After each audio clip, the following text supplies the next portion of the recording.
We're playing Dorking Wanderers and they done well the season before, getting promoted pretty comfortably to be fair. Got some good players. So we know it'll be a tough game. They play a similar system to us as well, so that'll be quite interesting tactically to see how we do with that. So we got a text from the groundsman just saying that it's a precaution that we're going to have a pitch inspection, but he thinks the game's playable. We had a cup game called off on Wednesday, which wasn't great for us. We would have wanted to get that game out of the way. So we're fingers crossed that we don't lose another game.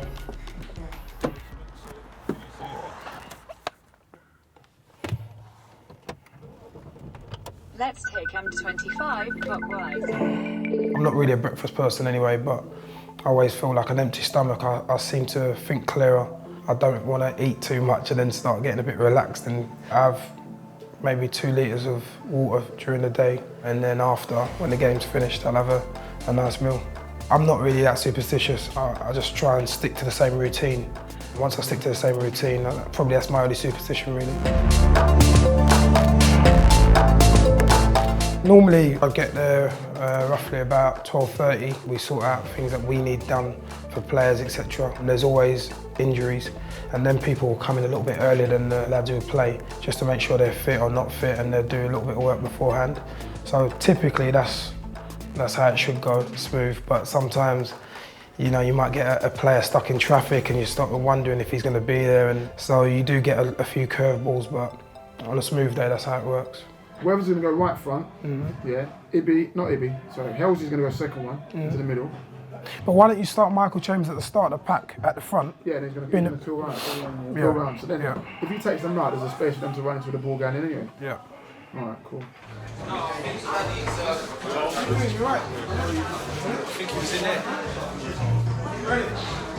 The main thing I want to talk about today, before we go out, is our personality and our mentality and our approach to games, yeah? Of the last few games, we've been at it, yeah? The last game in particular, we've been at it. From the front, Dippo and Nyron, I spoke about it the other day. Working people, working hard, shutting people down from the front, yeah? All that does, it encourages people from behind, yeah? So the midfielders, they look closer to people. Fergie getting second balls, yeah? So when it starts from the front, it transcends all the way through the back, yeah? So don't think that it's an easy job what you're doing. Yeah, we know it's not easy, but it lifts the whole team. Do you understand, all right? So that's what we want from you guys again. Fergie the same, Beanie the same, Ibby the same, all right? And the back three, the lines have got to remain, yeah, good. We don't want Nyron pressing and Dippo pressing and seeing the back three on the edge of our box. All right, playing between their middle man. So they've got 3 at the back, play in between, yeah? And make sure he only has 1 option on his pass, not 2. All right? We'll do a little bit more detail as we go out, boys, yeah? Let's go. Come, Jack. Go fast there, boys. Go fast. You speak to players that you feel need that little chat. Not everyone, but just those who need that little chat. Sometimes you do it in a cluster, sometimes individually as well. And again, it is right for, I think, for this level. People learn in different ways. You can talk and you think they've understood what you've said, but then sometimes looking and seeing, I think, sometimes is a great tool for learning. All right, boys, we've said what we had to say outside, said what we had to say inside. Over to you guys. Yeah, like I said, the last game we played, Needham Market, started from the front. Let that be our basis, yeah? Ricky, Weathers and Michael Chambers, pitch is a 2-touch pitch, at best, yeah? So you're already thinking about the frontmen, yeah? If they give us time, we know we can play. Ibby are always looking for the ball in the first phase, always, yeah?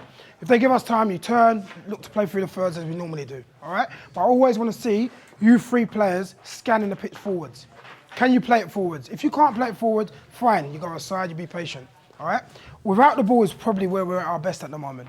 Without the ball. Everyone knows that we want to get the ball down and we want to pass the ball, and we've got tricky players. Everyone knows that about us, yeah? But without the ball, we've been more impressive, yeah? Show that hunger to get the ball back, yeah? Stop people playing, especially on a pitch like this, yeah? These guys want to play, but we are much better, yeah, getting the ball back, yeah, and capitalising on their mistakes. All right, boys? Yeah? Set pieces, size for size. We should overpower them today. They're a small team generally. All right? Delivery good, Fergie has been good lately. Michael Chambers start at the front, peel around the back, yeah? And Ricky and Weathers go and attack that ball for us. Yeah? Good? Over to you, boys, now. Let's go. Son? Yes, go. Son? Son. Let's go. Come on, chaps, come on. Come on, son. Yeah, I think obviously when we turned up today, the pitch was probably better than I thought it would be. I imagined it to be how it was when we came off the pitch, but it was actually better. So I was quite hopeful. I thought we'd have no problems, but then the rain kept on coming down. Yeah, soon I think someone passed it through a puddle and it stopped. It's obviously shouldn't be played, but I think the ref was trying to demonstrate to everyone who paid to come in that this game can't carry on. So for them it's hard because they need to be professional mentally, do as well as they can, because you don't know what the outcome's going to be, but also you know in the back of your mind it's probably not going to carry on.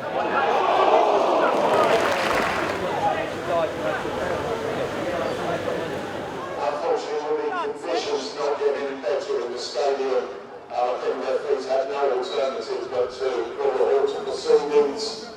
At the end of the day, supporters will always be with you if you show that you're down to earth, you're a human being. Not every game you can be brilliant, but they'll sort of stick by you on them days if they see that you're sort of together. You're not just shooting off straight in your car and you're down the road. So I think it's important for us, and it's something that we've built up over the last few years, and it seems to work for us.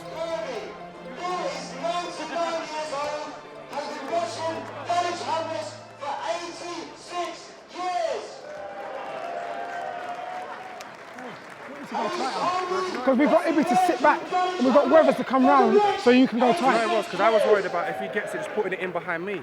Yeah, but if you're tight with your man, he puts it behind you, Ricky and Weathers, that's all right. Cool. You know what, because I told T to shot the line, I'm thinking he shouldn't get the ball out this, I can sort of stay home, do you know what I mean? He didn't do it, because T was, whenever T's not close enough, you just go, I'm going to do him, and then Ricky goes to the side, yeah? Right decision, guys. Everyone turned up. Yeah. I live in Hornchurch, so I was at 11 o'clock down the pitch. Yeah, of course. So everyone's here. Give it a go, at least you give it a go, yeah. You weren't going to be able to do it. Get no better. Tooting's pitch as well. That makes a big difference. Yeah. No, that's fair enough. We had to give it a chance. Of course. Thank you, guys. Guys, the gym's next door. Hey. Guys, in the shower. 6:30, yes, 6:30. What's the next one?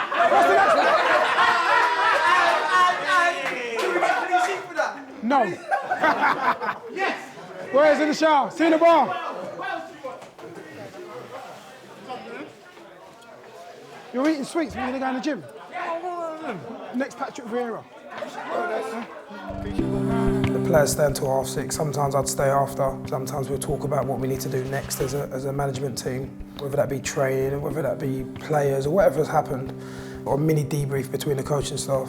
We've learned not to be so emotional after games. When we were younger, it was like the world had ended if we didn't play well or if we didn't get the result. But again, self-analysis, and we're honest with each other, is that it doesn't really make any difference. The game's finished, so you sort of have to have a cold thought process and just sort of analyse what's happened, where you go better, or if it was really good, great, and how you continue keeping it that way. What we want to always focus on is, it can't be played now, it's finished, and quickly try and take away that sort of feeling of, oh, here we go, we've got to go again.